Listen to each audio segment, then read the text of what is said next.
problem getting on board. So the presentation I will give to you today then is to talk a little bit about the energy bill, which is currently progressing through the UK policymaking process. We're expecting the energy bill to hit the UK Parliament within the next couple of months. It's an incredibly significant piece of legislation. So the UK, as many of you I'm sure are aware, was a real pioneer in the liberalisation of its energy markets, and the bill that's currently going through is certainly the most significant piece of legislation in terms of the way the energy markets are structured that we've seen probably for the last 2 decades. And presuming we get something that's workable at the end, it's something that we would expect to be in place for probably another 2 decades beyond that as well. So there's one specific aspect I'm going to focus on, which is the electricity market reform proposals. There are some other aspects to the bill as well, but this has absolutely been the most contentious and controversial, and also the most far-ranging piece of the reform, so it makes sense to focus on these. So 4 things I'll go through. Why do we need it to begin with? Go through some of the specific details, which I think should be of interest, exactly how they're trying to construct the policy within government at the moment. The problems, there are a few, and a kind of look forward to where we think we might end up. So we have specific challenges with electricity generation in the UK at the moment. We're expecting 1/5 of the existing generation to close in the very near future. So coal plant we're expecting to go due to EU directives. We're also expecting to see a lot of the existing nuclear plant come to the end of its lifespan. Having said that, due to some of the reforms that are contained within the energy bill and related legislation, we may see a significant amount of the existing nuclear plant actually have its life extended within the UK. So firstly, we have some quite significant security of supply concerns. Secondly, decarbonisation. Now, the UK was the first country in the world to adopt a binding emissions reduction target, legally binding, something we did in 2008 in the Climate Change Act. This commits the country to achieving 80% reduction in greenhouse gases by 2050 and a 34% reduction by 2020 based on a 1990 baseline. Now we have a committee which was set up to oversee how achieving this hugely ambitious level of reduction will be achieved. It's called the Committee on Climate Change. So they have responsibility for setting carbon budgets for the UK as a whole. There's a particular focus on the power sector, and the Committee on Climate Change has said we need to decarbonise the power sector first, because it's by doing that which enables us to decarbonise other sectors. For example, we're expecting to see heating become largely electrified over the next 2 decades, and we'll also see similar things with transport. So the decarbonisation agenda has really played a huge influence in what we're seeing with the EMR. So specifically what we need in the UK, we're trying to achieve near total decarbonisation of the power sector by 2030. That's what the Committee on Climate Change have indicated is necessary to stay on track with the legislated emission reduction budgets. And then specifically to address decarbonisation and security of supply issues, we are going to need £110 billion worth of investment by 2020, which is not easy in this financial climate, obviously, and in a context where countries around the world are competing for capital for investment in energy infrastructure. So what is that for? New nuclear, lots of renewables, CCS, and major upgrades to the grid infrastructure, in particular to deal with all the variable renewables that we're expecting to come online. The problem is that the current market arrangements just will not deliver the necessary investment, in particular because we have 6 incumbent utilities in the UK, the big 6, they're commonly referred to as, who do not have the available capital on their balance sheets to be able to make the necessary investments. We need a lot of independent capital to come in. And as I say, we're operating in a very, very highly competitive international situation in trying to attract that capital. This just gives you an idea of the type of energy mix that the UK is going towards. Now, this shouldn't be seen as prescriptive anyway, but this is something by the Committee on Climate Change, which looked into potential for different types of technology. Now, why this is important, although the UK would say it's still committed to price discovery from different technologies, see which technologies can be able to deliver what level of generation, what level of capacity. This has actually ended up being very influential, this particular piece of analysis on government thinking, mainly because of so you've got 40% renewables and you've got 40% nuclear and about another 20% made up of CCS and coal and gas, some imports. Particularly because of the analysis around the nuclear aspect. So the Committee on Climate Change developed analysis which said the nuclear would be the cheapest of all the low carbon technologies to bring on board. As I'll discuss as we go through, it's becoming clear that that may have been slightly, if not very, very optimistic. And also the industry is just struggling to be able to bring forward the necessary capital to actually kick off those builds. So, but this particular piece of analysis still remains very influential on current government thinking, and that really underpins the bill. So we'll just talk about some of the specific details. Probably the most contentious part of it all is the new system for giving low carbon generators a guaranteed revenue. So at the moment we have for renewables operators the renewables obligation. It's an obligation on the big six, who, as I say, are the main suppliers in the UK to actually source a certain amount of their energy from renewable operators. This has been criticised because it's for not being cost effective, and there's definitely been cases where some technologies have received greater levels of subsidy than should have been really forthcoming for them. What the feed-in tariffs with contracts for difference were introduced. Now, this is for all types of low carbon generation, so that they're intended to bridge both or all of renewables, nuclear, and also CCS. It's a long-term contract with low carbon investors. The generator will receive the price for electricity that they'll get in the market, plus a top up to what effectively the state has deemed to be a reference. The strike price for that technology. So that's how much the state thinks that technology should be getting and able to help the necessary builds come forward. That brings up its own problems. If the market price is actually above the strike price, generators will have to pay the money back. I can't see that happening anytime soon when you consider the types of strike prices that we're currently considering. The hope from all this is that this giving a long-term contract to low carbon generators will give them stable revenue, reduces the investment risk, and therefore reduces the cost of capital for making the new builds, and then we can see this huge degree of new build that we need to come forward. The second aspect is the capacity mechanism or capacity market.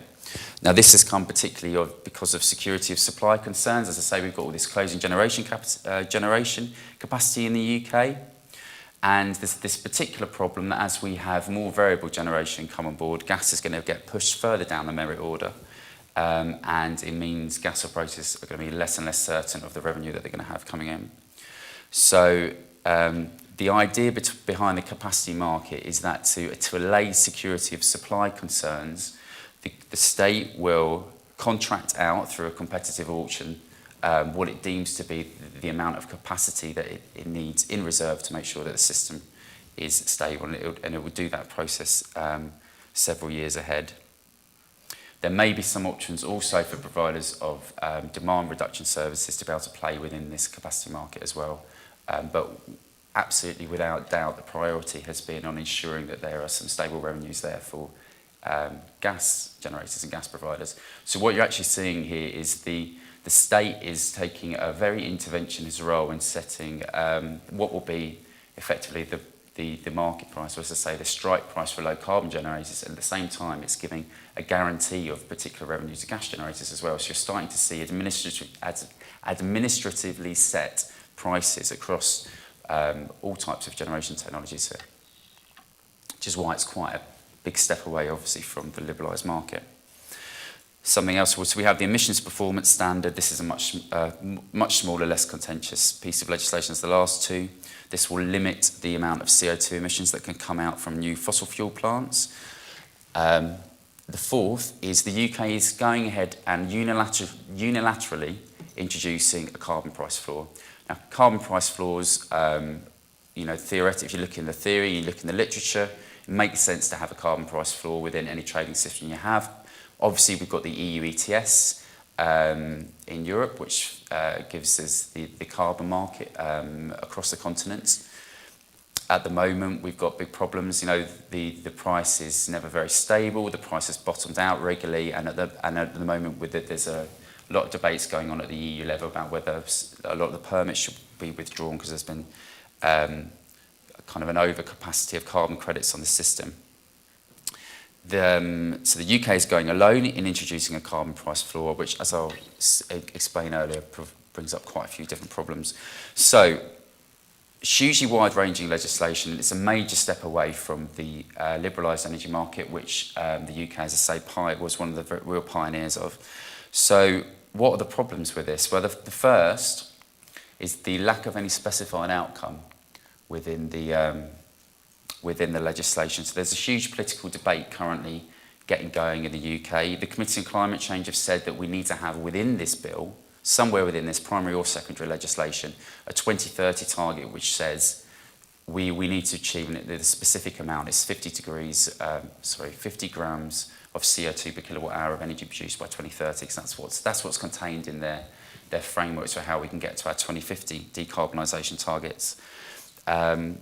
Now, this has been supported by a wide range of business groups. Green groups are certainly supportive, and we've seen 2 of the 3 major political parties in the UK come out and support. We at IPPR are absolutely supportive of this. We think this is the most important thing you can do to giving the entire industry the confidence that it needs in the long-term strategic direction of the UK's energy market. But the Chancellor, the Chancellor of the Exchequer, who heads the Treasury in the UK, is firmly opposed to the target at the moment. So we're seeing what's going to end up as a very big political debate, which I'll touch on slightly at the end. The bill is very notable that it does absolutely nothing with demand. So as I say, there is potentially some options for providers of demand reduction to play within this capacity market, but that has not been the priority focus. The legislation has been designed with gas generators in mind.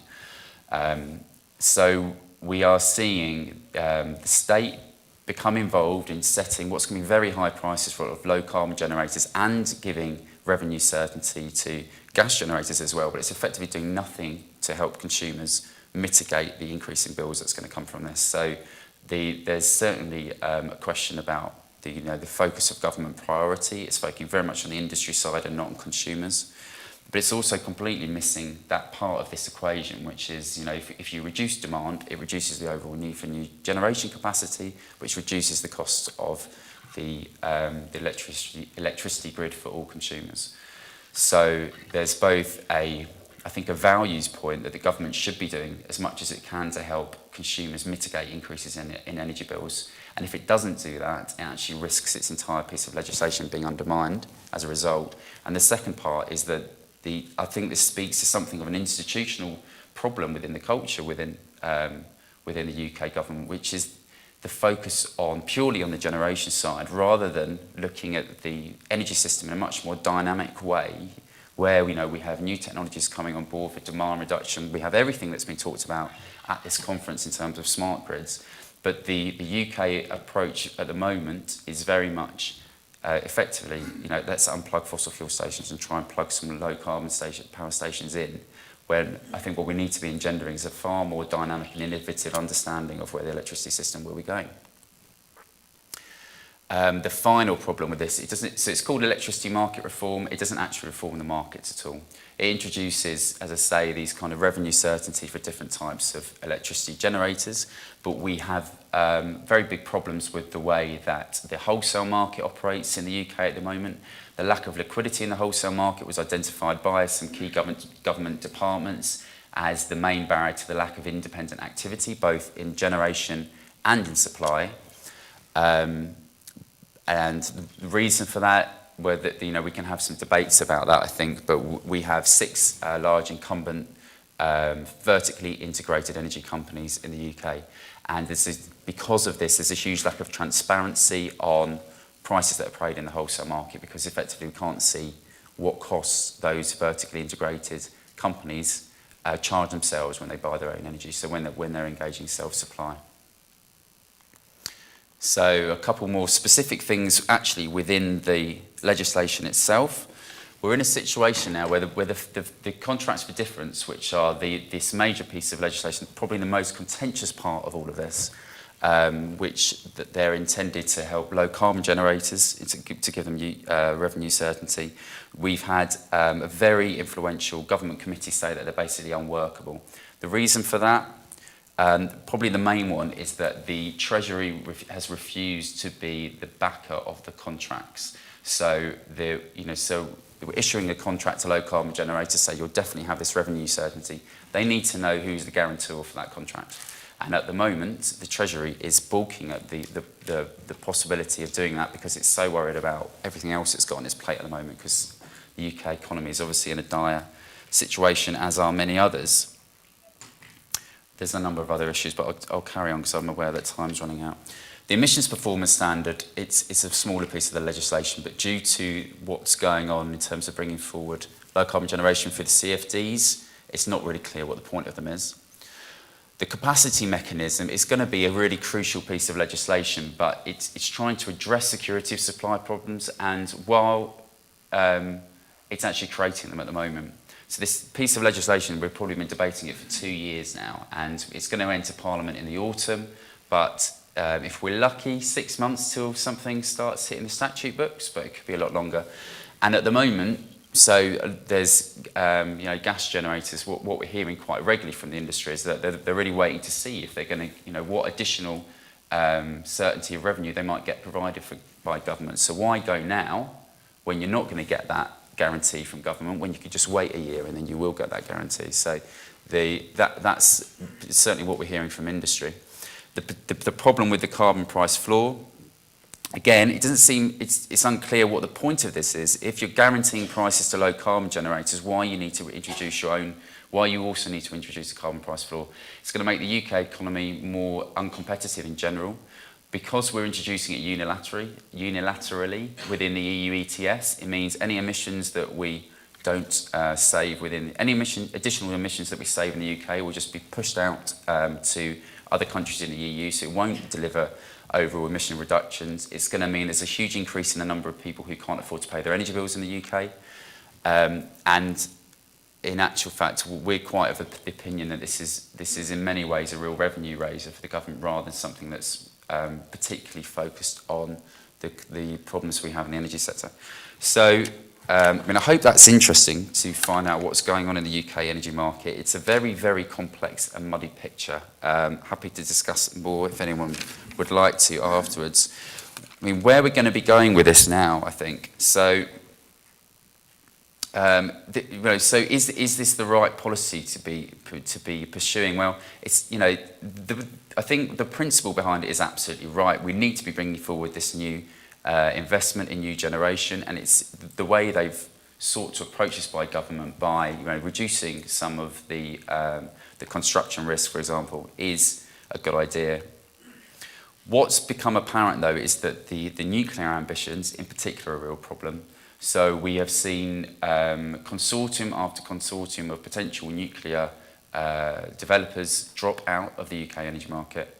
The UK here is trying to bring forward nuclear via private sector, via a purely market-based instrument with some government backing. And it's becoming increasingly clear that without some kind of state intervention to underwrite the construction risks, this becomes very, very difficult to achieve. The problem is that this policy seems to have been, many people would, I think, agree that the structure of the policy has largely been designed to get nuclear away. So I showed you the graph before. The government believes that this 40% of nuclear should be coming forward.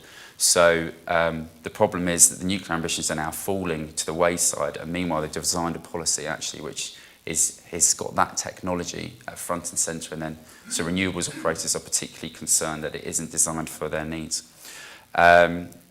And so we wait and see what will happen. The problem we have at the moment, which may be something being experienced in other countries, that increasingly we're seeing energy become a very, very politicised issue, which is good for nobody.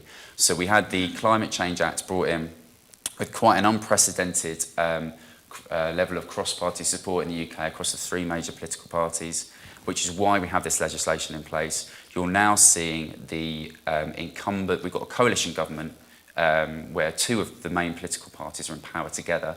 One of those is becoming increasingly hostile to the low carbon agenda in its entirety, actually, and we're seeing increasing level of climate scepticism about the human role in causing climate change, and also scepticism about the need to mitigate it, and whether maybe we should just let climate change happen and spend money on adaptation instead.